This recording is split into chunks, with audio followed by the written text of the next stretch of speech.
Ya, Assalamualaikum warahmatullahi wabarakatuh. Om Swastiastu, Namo Buddhaya, salam kebajikan untuk kita semua. Selamat malam. Perkenalkan, saya Muhammad Aldi Akila dari kelas Hukum Perdagangan Internasional kelas E. Saya diamanatkan sebagai moderator dalam webinar kita kali ini. Pertama-tama, mari kita panjatkan puji serta syukur kehadirat Tuhan Yang Maha Esa. Karena atas limpahan nikmatnya, kita dapat berkumpul dalam webinar kali ini.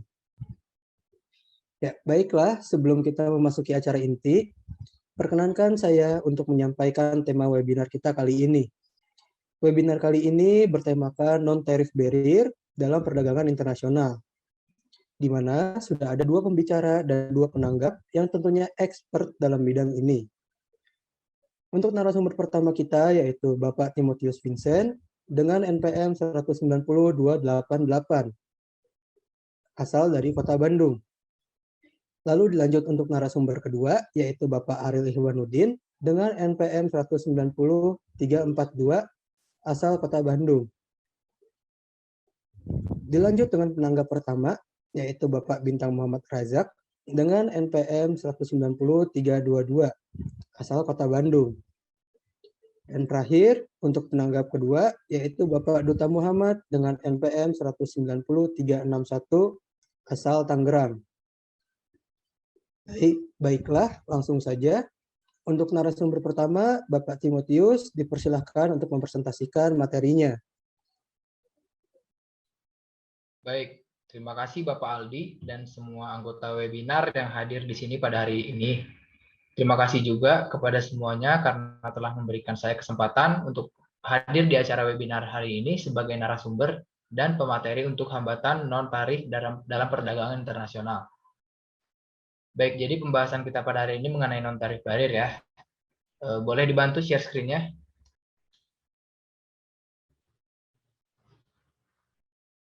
Baik, sebelum membahas mengenai hambatan non-tarif, bisa di next slide. Kita perlu membedakan dahulu antara hambatan tarif dan juga hambatan non-tarif. Di mana hambatan tarif itu biasanya berupa pajak maupun bea yang menjadi sumber pendapatan atau sumber penghasilan bagi pemerintah dan juga bagi negara. Meningkatkan biaya impor yang dapat mengakibatkan harga barang naik ketika pasar domestik. Maka dari itu, hambatan tarif ini juga bersifat lebih sederhana dan tidak kompleks. Sedangkan untuk hambatan non-tarif, ini biasanya berupa aspek yang bukan pajak, di mana ada pembatasan volume impor yang dapat mempengaruhi volume perdagangan. Serta hambatan non-tarif ini juga bersifat lebih rumit, lebih kompleks yang membutuhkan banyak administrasi. Bisa di next slide. Nah, dari perbedaan yang saya sebutkan tadi, sebenarnya masih ada beberapa perbedaan. Nah, tetapi untuk menghemat waktu, saya hanya cantumkan beberapa saja. Nah, lanjut pengertian dari hambatan non-tarif yang saya dapatkan dari jurnal dari open source SSRN yang ditulis oleh Gilberto Sarfati. Hambatan non-tarif ini merupakan peraturan perdagangan selain tarif atau kebijakan diskresi lainnya yang membatasi perdagangan internasional. Ini termasuk tindakan yang diambil di perbatasan seperti kuantitatif. Nah, untuk secara umumnya, pengertian hambatan non-tarif ini adalah penghalang untuk membatasi perdagangan internasional melalui instrumen non-pajak, ataupun bea yang menjadi penghambat dalam kegiatan perdagangan antar negara. Bisa di next slide. Nah, dalam paper internasional yang saya dapat juga dari open source Westlaw, menyebutkan ada beberapa alasan pemerintah dari setiap negara melakukan hambatan non-tarif. Yang pertama, pemerintah ingin melindungi lapangan kerja domestik. Karena tanpa adanya hambatan non-tarif ini, maka barang impor yang masuk ke suatu negara yang akan diimpor akan mengancam persaingan industri dalam negeri dan dapat menyebabkan banyaknya pengangguran dalam negeri karena banyaknya impor barang yang masuk dari luar negeri. Maka dari itu, otomatis dalam pemikiran dan juga strategi, alasan pemerintah menerapkan hambatan non-tarif ini juga untuk melindungi industri baru dengan penerapan ini. Mengapa hambatan non-tarif ini dapat melindungi industri baru? Hal ini karena jika banyaknya impor yang masuk ke suatu negara, maka merek tersebut akan menguasai pasar, dan pengusaha dalam industri baru ini produknya tidak akan dilihat dan tidak akan dilirik oleh banyak masyarakat. Dan perhatian masyarakat ini hanya akan tertuju pada produk impor yang merek dan namanya sudah besar, sudah terkenal, daripada produk lokal yang masih baru.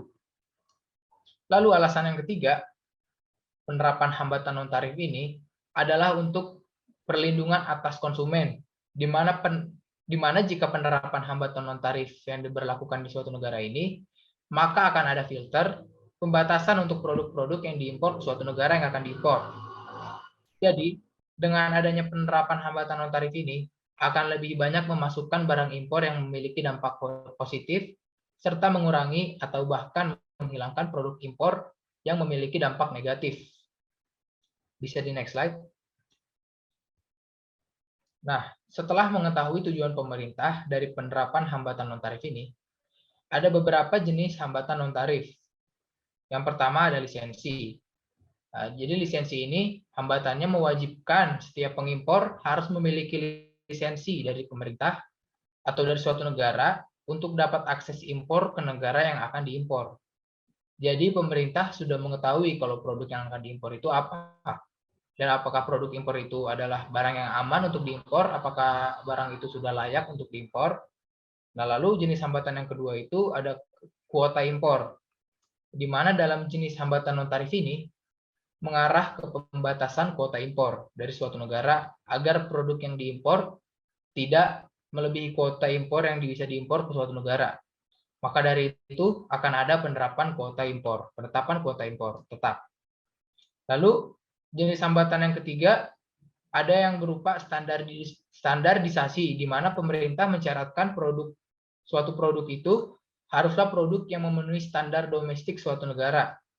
Jenis hambatan standarisasi ini bertujuan untuk melindungi keselamatan dan juga kesehatan konsumen, karena dalam jenis hambatan standarisasi ini produknya difilter. Jadi produknya difilter dan hanya boleh barang yang sudah ditentukan bagus dan layak untuk diimpor. Lalu ada subsidi ekspor yang dapat mengambil bentuk pembayaran langsung pinjaman berbiaya rendah, keringanan pajak untuk eksportir, atau bahkan iklan internasional yang dibiayai pemerintah. Itu berkontribusi mengurangi biaya operasi dan memungkinkan harga produk domestik lebih kompetitif di pasar internasional. Tujuan utama subsidi ini adalah merangsang ekspor. Jadi ketika ekspor ini meningkat, industri dalam negeri juga dapat menyerap lebih banyak tenaga kerja dan menghasilkan lebih banyak pendapatan. Ada jenis hambatan lain sebenarnya. Jadi ada jenis hambatan non-tarif yang terakhir yang menurut saya ini penting juga, yaitu devaluasi nilai tukar pemerintah yang dapat mengintervensi pasar valuta asing untuk mempengaruhi ekspor dan impor. Misalnya Cina yang mendevaluasi yuan agar produknya lebih kompetitif di pasar global. Devaluasi juga membuat nilai tukar yuan relatif lebih lemah terhadap mata uang lainnya dan membuat produk ekspor lebih murah bagi pembeli di luar negeri. Sebagai hasilnya, itu merangsang ekspor. Di sisi lain, devaluasi juga membuat produk impor lebih mahal bagi orang Cina. Mereka kemudian beralih ke produk-produk lokal. Akhirnya berakibat impor turun. Mungkin sekian saja pemaparan materi dari saya, bisa dilanjutkan ke moderator. Ya, baik. Terima kasih untuk Pak Timotius atas materi yang telah dipresentasikannya. Langsung saja untuk selanjutnya ada narasumber kedua, yaitu Bapak Ariel Ihwanuddin. Dipersilakan untuk Pak Ariel untuk mempresentasikan materinya. Terima kasih sebelumnya telah mengundang saya di acara webinar mini Hukum Perdagangan Internasional. Terima kasih kepada moderator dan juga Bapak Timo yang telah memaparkan materi yang bagus sekali. Dan juga saya ucapkan terima kasih kepada para narasumber yang telah hadir. Sebelum ke materi, izinkan saya memperkenalkan diri. Nama saya Ariel Ihwanuddin, NPM 1900342. Sekarang menjabat sebagai mahasiswa Fakultas Hukum Universitas Padjadjaran. Dan saya pada Hukum Divisi Perdagangan Internasional kelas E. Demi menghemat waktu, saya langsung saja ke materi. Boleh izin share screen?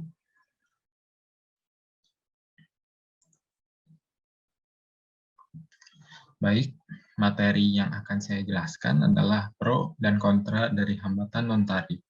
Jadi, dari adanya hambatan non-tarif ini akan menimbulkan dua dampak, yaitu dampak positif dan dampak negatif. Boleh di next slide? Sejumlah dampak positifnya, yaitu pasar domestik menciptakan lebih banyak pekerjaan.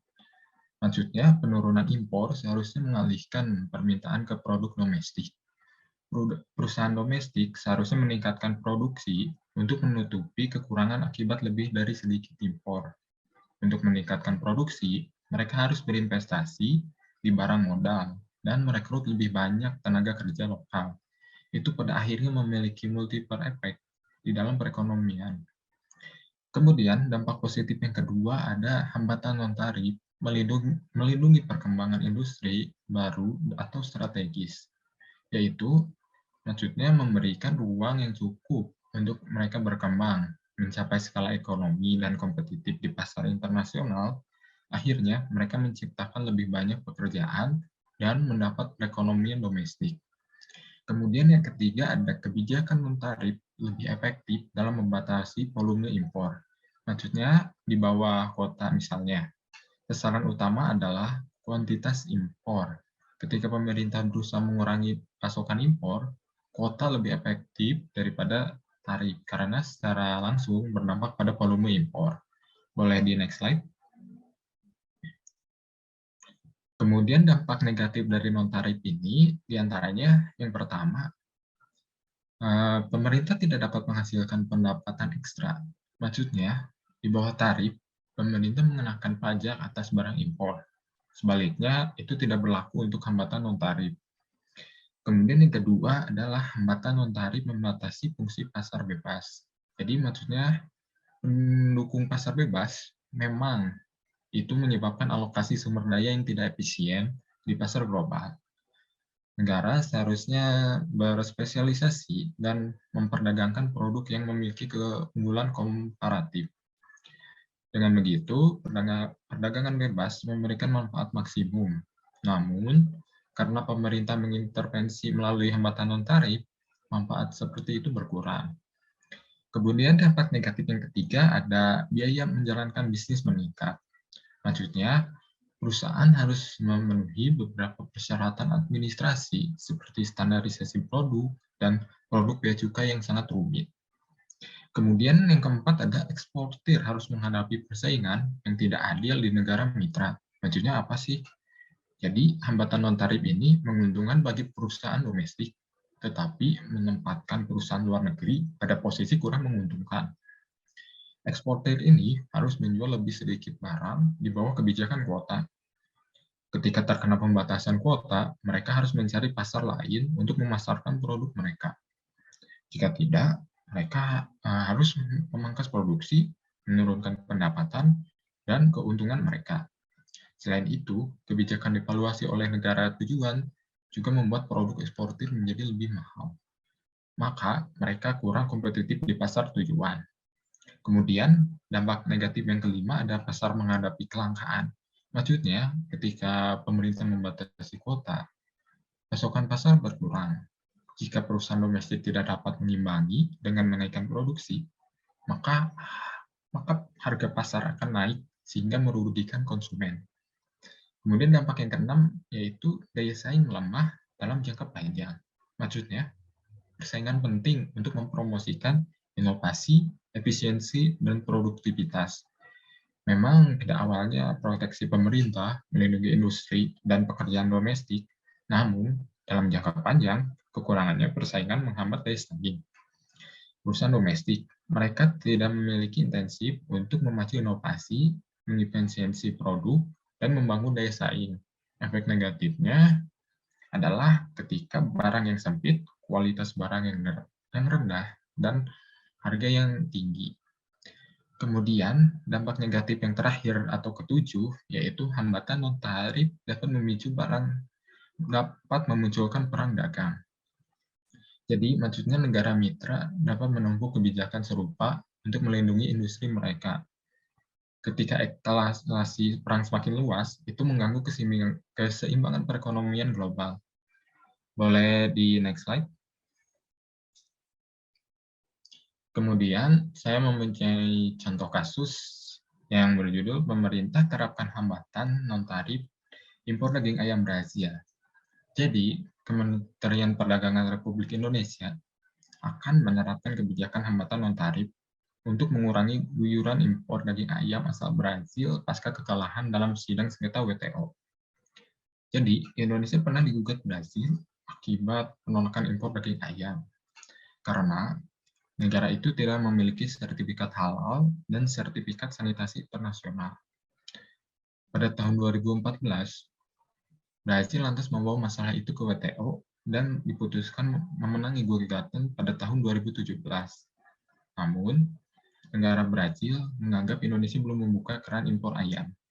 Negara itu kembali membawa kasus tersebut ke WTO pada Juni 2019. Jadi impor daging sapi dari Brazil tidak berhubungan dengan sanksi WTO yang mewajibkan Indonesia untuk membuka keran impor daging ayam. Kebijakan tersebut, kebijakan impor 50.000 ton daging sapi dari Brazil adalah untuk menjaga keseimbangan pasar karena selama ini daging impor Indonesia didominasi dari daging impor Australia. Mungkin sekian saja materi yang bisa saya sampaikan. Boleh di next slide. Terima kasih atas perhatian narasumber. Jika terdapat pertanyaan, jangan sungkan untuk bertanya. Boleh.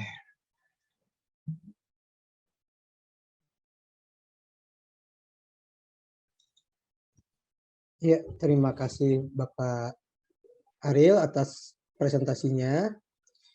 Dan terima kasih juga tentunya untuk narasumber kita yang pertama, yaitu Bapak Timo.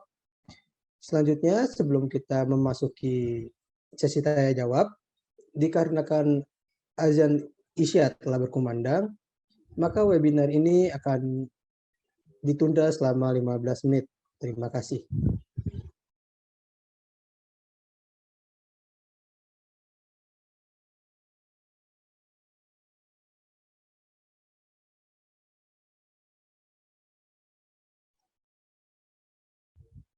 Ya, baiklah, waktu break kita sudah selesai. Selanjutnya kita telah masuk ke dalam sesi penanggap, di mana penanggap pertama yaitu Bapak Bintang. Dipersilakan untuk Pak Bintang menanggapi materi dari kedua narasumber. Baik, terima kasih dari moderator Bapak Aldi.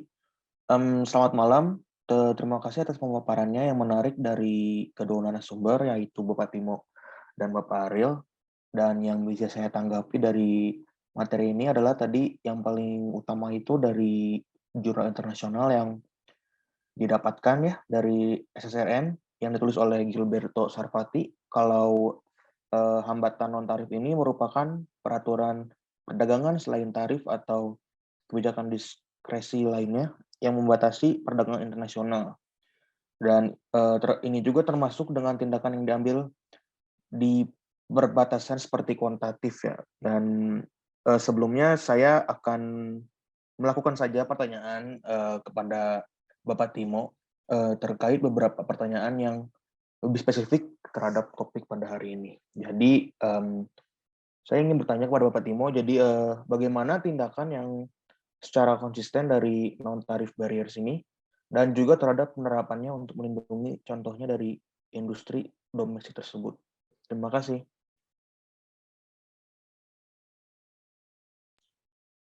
Baik, jadi pertanyaan Bintang terkait penerapannya untuk melindungi dari industri domestik, begitu ya.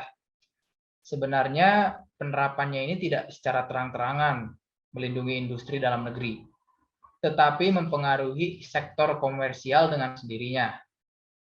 Di dalam rapat General Agreement on Tariffs and Trade atau GATT, sebagian besar tindakan NTB tergolong wilayah abu-abu. Artinya, NTB tidak sesuai dengan komitmen negara terhadap perjanjian GATT. Penggunaan yang paling umum saat ini adalah Voluntary Export Restraints atau VAR. Faktanya, VAR ini mahal bagi negara yang menerapkan, untuk membatasi impor. Itu mahal, tetapi banyak pemerintah yang lebih memilih fair untuk melegalkan sarana GAT daripada sarana lain. Mungkin begitu saja terkait pertanyaan Saudara Bintang. Ya, apakah sudah cukup jelas dengan jawabannya Bapak Bintang? Atau mungkin ada pertanyaan tambahan? Mungkin kalau dari pertanyaan satu sudah jelas, dan saya mungkin boleh menanya pertanyaan kedua, boleh kan, moderator? Silakan, langsung saja. Baik, dan untuk pertanyaan kedua ini, saya ingin bertanya secara menjerumus atau secara spesifik saja. Kalau dari pro dan kontra, apakah ada hambatan dari non-tarif maupun positif atau negatifnya ini? Atau ada atau tidak ya? Kalau ada, apakah bisa dijelaskan secara spesifik atau jelas? Terima kasih atas kesempatannya Bapak Timo dan Bapak Ariel pada malam hari ini. Balikan kepada moderator. Ya, silakan kepada narasumber untuk langsung menjawab saja. Baik, jadi sejumlah dampak positif hambatan non-tarif yang mungkin sudah saya paparkan tadi sebelumnya, tapi nggak apa-apa, saya uraikan lebih luas lagi. Jadi dampak positif hambatan non-tarif ini, yang pertama, pasar domestik menciptakan lebih banyak pekerjaan, penurunan impor yang seharusnya mengalihkan permintaan produk ke domestik. Jadi perusahaan domestik ini seharusnya meningkatkan produksi untuk menutupi kekurangan akibat lebih sedikit impor. Untuk meningkatkan produksinya, mereka harus berinvestasi di barang modal dan merekrut lebih banyak tenaga kerja lokal. Itu pada akhirnya memiliki multiple effect di dalam perekonomian. Lalu dampak positif yang kedua, penerapan hambatan non-tarif ini, seperti yang sudah saya paparkan tadi juga, hambatan non-tarif ini melindungi perkembangan industri baru yang memberikan ruang yang cukup untuk mereka berkembang, mencapai skala ekonomi dan kompetitif di pasar yang internasional, yang akhirnya mereka menciptakan lebih banyak pekerjaan dan juga pendapatan bagi perekonomian domestik. Yang ketiga, kebijakan non-tarif ini lebih efektif dalam membatasi volume impor. Di bawah kuota misalnya, sasaran utama adalah kuantitas impor. Ketika pemerintah berusaha mengurangi pasokan impor, kuota lebih efektif daripada tarif, karena secara langsung berdampak pada volume impor. Namun demikian, dari banyaknya dampak positif dari hambatan non-tarif ini, ada pula hambatan non-tarif yang berdampak negatif. Di antaranya, yang pertama, pemerintah tidak dapat menghasilkan pendapatan ekstra. Jadi di bawah tarif, pemerintahan mengenakan pajak atas barang impor. Sebaliknya, itu tidak berlaku bagi hambatan non-tarif. Yang kedua, dampak negatifnya, hambatan non-tarif ini membatasi fungsi pasar bebas. Pendukung pasar bebas ini memandang itu menyebabkan alokasi sumber daya yang tidak efisien di pasar global. Negara seharusnya berspesialisasi dan memperdagangkan produk yang memiliki keuntungan komparatif.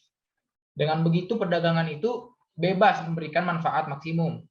Namun karena pemerintah mengintervensi melalui hambatan non-tarif ini, manfaat seperti itu berkurang.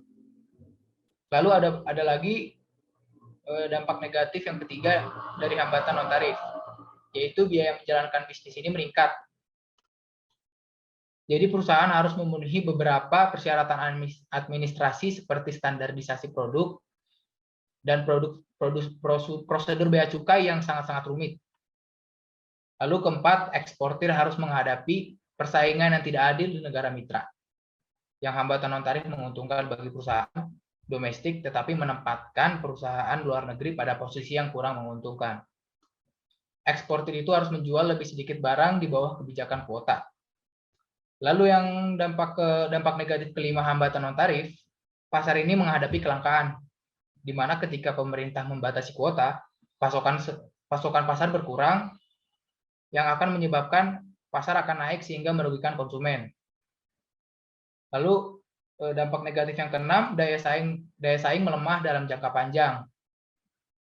Lalu dampak negatif yang ketujuh, ada hambatan non-tarif ini dapat memunculkan perang dagang, di mana negara mitra dapat menempuh kebijakan serupa untuk melindungi industri mereka. Ketika eskalasi perang semakin meluas, itu mengganggu keseimbangan perekonomian global. Mungkin segitu saja jawaban dari saya untuk pertanyaan bintang yang kedua, saudara bintang yang kedua. Dikembalikan kepada moderator. Baik, terima kasih untuk narasumber pertama yaitu Pak Timo. Bagaimana dengan Bapak Bintang sendiri? Apakah sudah cukup jelas dengan jawabannya? Sudah jelas dan clear. Terima kasih. Baik, terima kasih untuk Pak Bintang atas tanggapannya dan jawaban dari para narasumber. Izinkan saya untuk menyimpulkan sedikit. Jadi untuk pertanyaan nomor 1, pertanyaan pertama dari Bapak Bintang, saya mendapati kesimpulan bahwa tindakan non-tarif barrier yang dilakukan di hampir semua negara adalah tindakan yang berorientasi perdagangan yang dilindungi dan didasarkan pada pertimbangan untuk melindungi kepentingan industri. Inflasi yang tinggi, ekonomi yang lemah, dan penurunan nilai tukar merupakan sumber perdagangan yang dilindungi. Upaya untuk membatasi NTB atau non-tariff barrier belum menunjukkan hasil yang nyata, yang merupakan perkembangan yang tidak memadai bagi sebagian besar negara-negara terutama dunia ketiga. Lalu untuk kesimpulan pertanyaan Pak Bintang yang kedua, yaitu dalam jangka panjang, kurangnya persaingan menghambat daya saing perusahaan domestik. Mereka tidak memiliki insentif untuk memacu inovasi, mengefisiensikan produksi, dan membangun daya saing. Efek negatifnya sendiri yaitu pilihan barang yang sempit, kualitas barang yang rendah, dan harga yang cukup tinggi. Baik, mungkin langsung saja kita lanjutkan dengan penanggap kedua kita, yaitu Bapak Duta. Dipersilahkan kepada Bapak Duta untuk memberikan tanggapannya. Selamat malam dan terima kasih atas pemaparan materi oleh para narasumber yang keren, dan terima kasih pada moderator sudah memberikan kesempatan bagi saya untuk menanya dan memberikan tanggapan sedikit terhadap materinya. Tanggapan saya terhadap materi bahwa dengan melihat kasus Brazil yang tadi Bapak Ariel sudah membawakan, dapat terlihat bahwa meski non-tarif hambatan dalam GATT itu tidak diperbolehkan, namun dalam praktik masih dapat berguna untuk menjaga keseimbangan pasar. Dan di sini saya izin untuk bertanya, dan mungkin pertanyaan ini lebih khusus terhadap suatu produk ya. Pertanyaan saya adalah, Indonesia sebagai salah satu negara yang memproduksi batik sudah memberikan pelindungan dalam bentuk non-tarif barrier secara khusus TBT yang telah diterapkan oleh pemerintah Indonesia dalam bentuk kewajiban labelisasi batik dengan marknya Batik Indonesia. Dan kewajiban ini sudah ada peraturannya sendiri, yakni dalam Peraturan Menteri Perindustrian Republik Indonesia nomor 74/M IND/per/9/2007. Hal tersebut baru sebatas klasifikasi batik berdasarkan kategori batik tulis yang ditandai dengan warna emas, batik cap yang ditandai dengan warna perak, dan batik kombinasi cap dan tulis yang ditandai dengan warna putih yang diberlakukan terhadap batik untuk ekspor. Namun, kenapa di negara Indonesia masih kurang dalam penerapannya? Masih.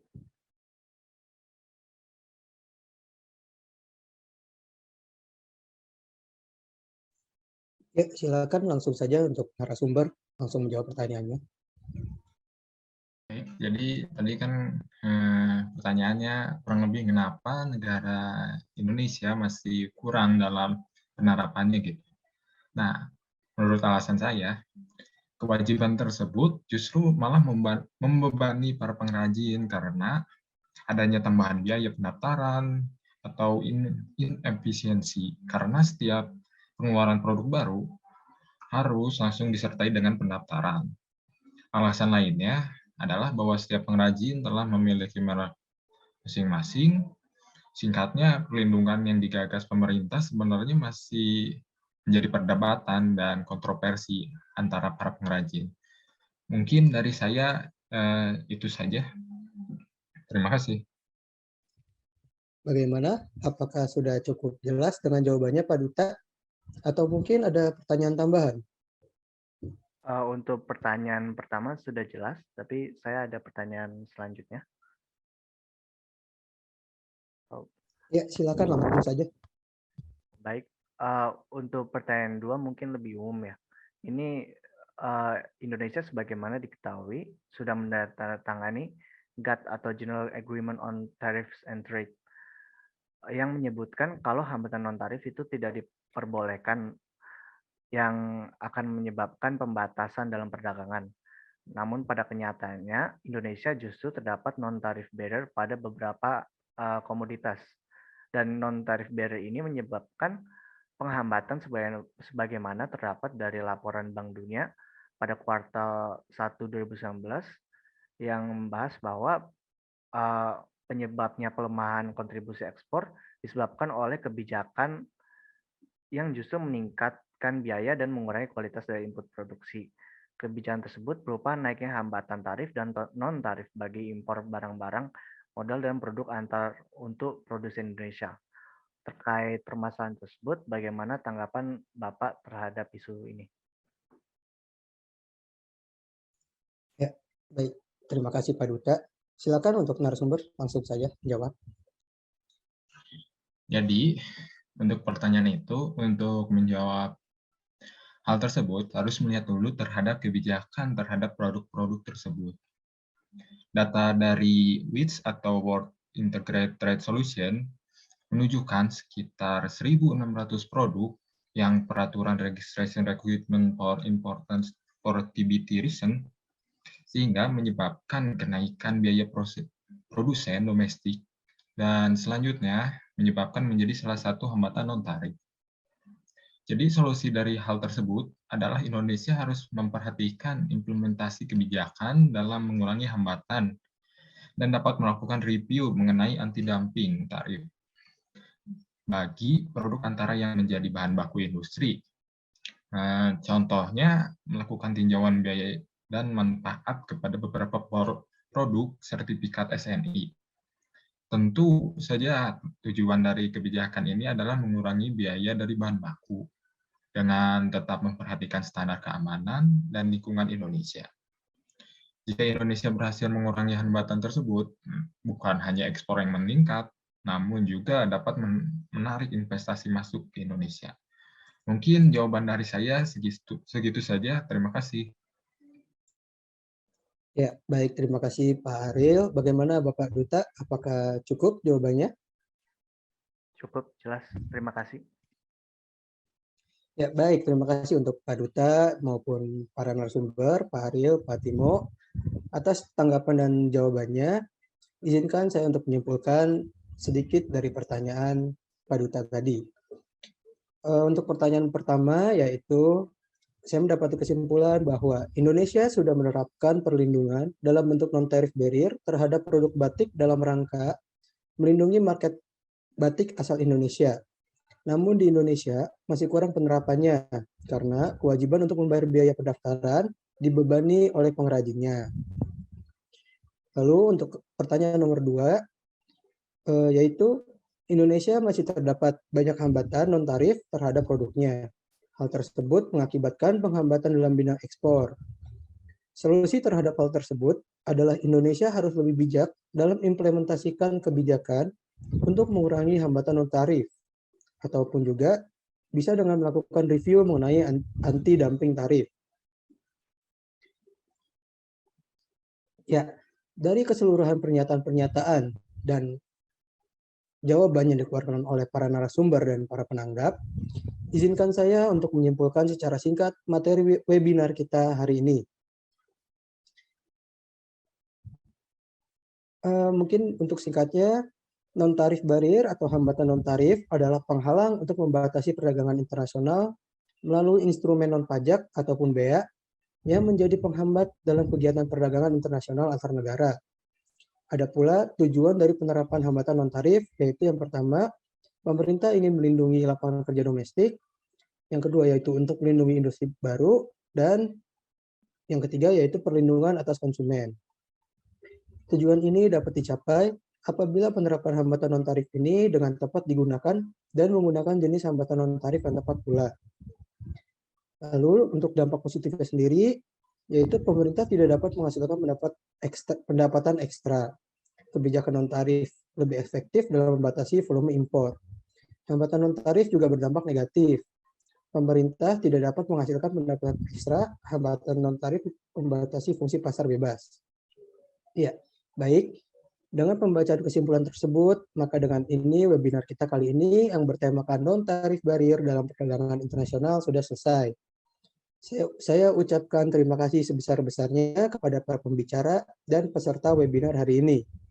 Saya selaku moderator pamit undur diri. Assalamualaikum warahmatullahi wabarakatuh. Selamat malam. Terima kasih semuanya. Saya undur diri. Semuanya.